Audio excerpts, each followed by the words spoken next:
Глава муниципального образования Владикавказа Махарбек Хадарцев и мэр Сергей Дзантиев отчитались за проделанную работу. 13-я сессия собрания представителей города 6-го созыва превратилась в интересное представление. В здании администрации будто сошлись две противостоящие стороны. Свои доклады Хадарцев и Дзантиев зачитывали под бурные аплодисменты публики.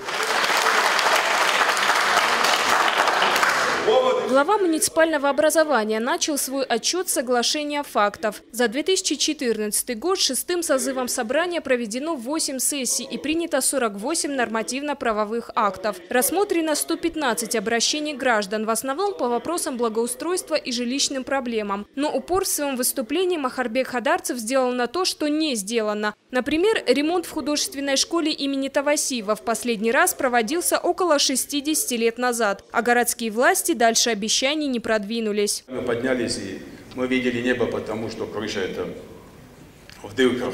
450 детей.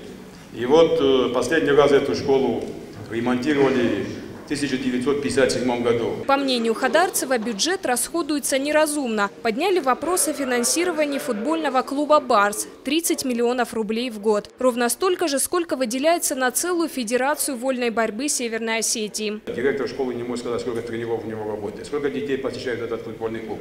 Тоже нет ответов. На что идут деньги, тоже нет ответов. Сергей Дзантиев эту информацию опроверг. По его источникам на «Барс» выделяют всего 9 миллионов рублей. После мэр все же озвучил список хороших дел. Денежные доходы увеличились на 6%, средняя заработная плата на 7%. Открыли детский сад в Южном, Золотой Ключик, 7 групп детских.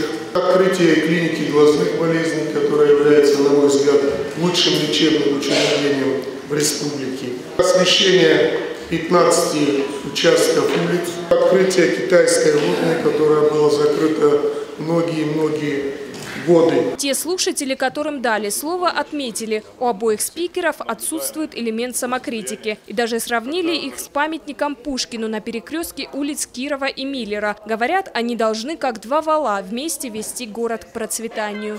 Тамила Хамицаева, Михаил Безуглов, Осетия ТВ.